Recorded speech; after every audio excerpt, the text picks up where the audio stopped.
এ পৃথিবীতে আমাদের প্রত্যেকটা চিন্তা ভাবনা আমাদের ভবিষ্যৎ বানাতেও পারে, আবার আমাদের ভবিষ্যৎ ধ্বংস করতে পারে।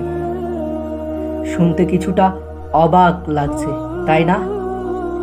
কিন্তু এটা সত্য, এটা বাস্তবতা। যদি আমরা আমাদের বিষয়ে পজিটিভ থাকি, পজিটিভ ভাবি, তাহলে আমাদের ভবিষ্যৎটা অনেক সুন্দর হতে শুরু করবে। আর যদি ঠিক একইভাবে আমরা আমাদের বিষয়ে অতিরিক্ত নেগেটিভ হই, তাহলে হয়তোবা সেই ভবিষ্যৎ ধ্বংসের দিকে চলে যেতে পারে। দেখো, তুমি যদি ভাবো যে আমার দ্বারা কিছু হবে না, তাহলে এ পৃথিবীর হাজারো মানুষ এসে তোমার মধ্যে এই বিশ্বাসটা জগাতে পারবে না যে তোমার দ্বারা হবে। তুমি যদি নিজের উপরে বিশ্বাস না রাখো, নিজেকে নিয়ে পজিটিভ না থাকো, অন্যদের বিষয়ে নিয়ে তুমি কতটা পজিটিভ, এটা যতটা গুরুত্বপূর্ণ, তার থেকে বেশি গুরুত্বপূর্ণ তুমি নিজেকে নিয়ে কতটা পজিটিভ, নিজের উপরে কতটা বিশ্বাস রাখো, খারাপ সময় কতটা ধৈর্য ধরো।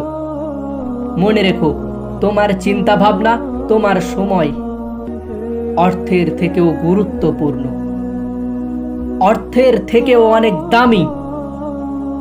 কারণ যদি তোমার চিন্তা ভাবনা, যদি তোমার মেন্টালিটি, যদি তোমার সময়ের প্রতি ধারণা সঠিক হয়, যদি তুমি এগুলোকে গুরুত্ব দাও, গুরুত্ব দিয়ে সঠিক ক্ষেত্রে সঠিক জায়গায় কাজে লাগাও, তাহলে অর্থ তোমার জীবনে অনেক আসবে। তাই তোমার চিন্তা ভাবনা, তোমার মেন্টালিটিটা সঠিক হওয়া প্রয়োজন। নিজের প্রতি একটা পজিটিভ ধারণা থাকা প্রয়োজন। আমি তো বলবো, দুনিয়ার জটিলতা থেকে নিজের দূরত্ব বজায় রাখো। খুশি সুখ এগুলো বাইরে খোঁজার পরিবর্তে নিজের মধ্যে খোঁজার চেষ্টা করো। আমার মনে হয় জীবনের সঙ্গী কম থাক, কিন্তু সঙ্গ দেওয়ার মতো সঙ্গী থাক। যারা খুশিতে সঙ্গ দেবে, আনন্দেও সঙ্গ দেবে, দুঃখেও সঙ্গ দেবে। খারাপ সময়ে তারা পাশে থাকবে এবং শুধুমাত্র তার কাছ থেকে ভালো কিছু আশা করবে এমনটা নয়।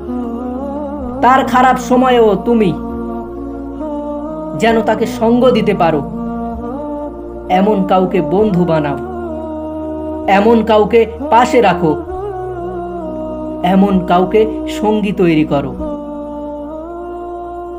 আমরা একগুচ্ছ মানুষকে নিজের জীবনের অংশ বানিয়ে ফেলি, যাদের কোনো যায় আসে না আমি খারাপ পর্যায়ে আছি কিনা ভালো পর্যায়ে আছি। বিশ্বাস অনেক দামি একটা শব্দ। যখন তুমি সস্তা মানুষের উপরে রাখবে, তখন তুমি বারবার ঠকবে। সকলকে অন্ধের মতো বিশ্বাস করার মতো বোকামি জিনিস এই পৃথিবীতে দ্বিতীয় আর কিছু হতে পারে না।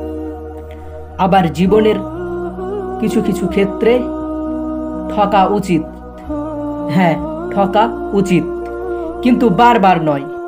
মানুষকে সুযোগ দেওয়া উচিত, কিন্তু বারবার নয়।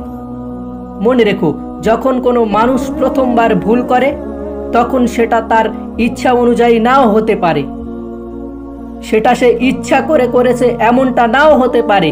কিন্তু যখন কোনো মানুষ বারবার ভুল করে, বারবার তোমাকে কষ্ট দেয়, তোমাকে দুঃখ দেয়, তোমাকে বিপদে ফেলে, তখন একবার এটাকে যাচাই করে নিও, সেই পরিকল্পনার অংশ কতজন ছিল, এটা যাচাই করাটা গুরুত্বপূর্ণ। কারণ যখন কোনো মানুষ বারবার ভুল করে, সেটা অনিচ্ছাকৃত হয় না, তখন সেটা পরিকল্পনা অনুযায়ী হয়। তাই তোমাকে আবারও বলছি, দুনিয়াকে অন্ধের মতো বিশ্বাস করার পরিবর্তে নিজেকে বিশ্বাস করতে শুরু করো, নিজেকে গুরুত্ব দিতে শুরু করো, নিজের প্রতি পজিটিভ ধারণা রাখো, নিজের প্রতি পজিটিভ থাকার চেষ্টা করো। হ্যাঁ, নিজের প্রতি পজিটিভ থাকার চেষ্টা করো। কারণ চিন্তা ভাবনা আমাদের জীবনকে ধ্বংস করে দিতে পারে, আবার এই চিন্তা ভাবনা আমাদের জীবনকে সুন্দর করার ক্ষমতা রাখে।